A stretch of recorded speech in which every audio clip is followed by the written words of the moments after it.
chasing Steve in Alberta, Canada. There were some Aurora chasers who formed an informal group online. They would leave their homes at night and try to get exceptional photographs of auroras. Then they would share them with the rest of the group.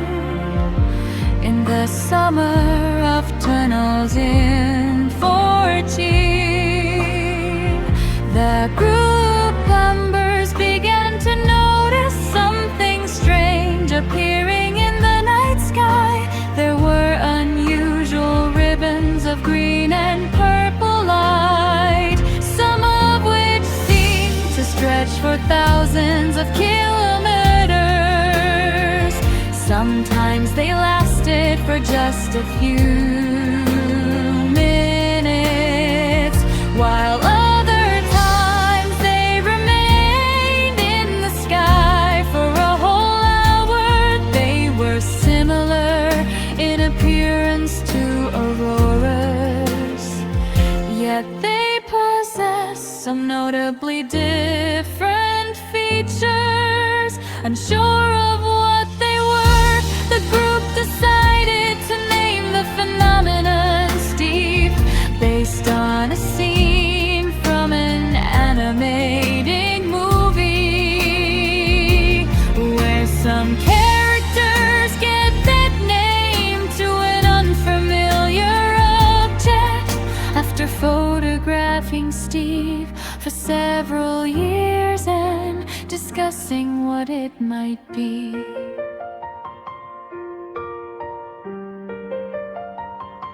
the group members decided to get help from experts. They showed their photos of Steve to a professor of astronomy at a local university and a scientist at NASA. Surprisingly, neither of them had any idea what Steve was. They confirmed that it was not an aurora, but it did not resemble anything they had seen before. They realized that the group had discovered a new type of phenomenon that had never been properly studied. In order to learn more about it, NASA funded a citizen science project informing the public. The project asked ordinary people to gather photos of Steve and send them to NASA. It is still in progress today. In honor of the Aurora chasers who first discovered the phenomenon, the name Steve has been kept. However, it is now written in all capital letters and stands for strong thermal emission velocity enhancement.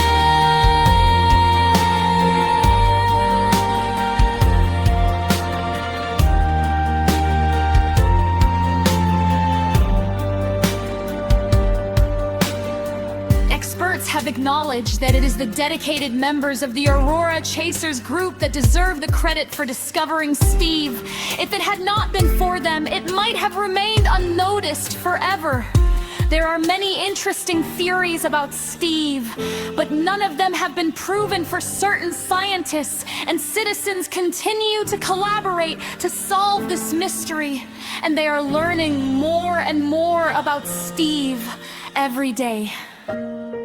Most of the individuals involved in these two projects are not professional scientists. Instead, they are citizen scientists, ordinary people who desire to help advance science in areas that they are interested in. Even though citizen scientists may not have science degrees or long white lab coats, they are still capable of making valuable contributions to science.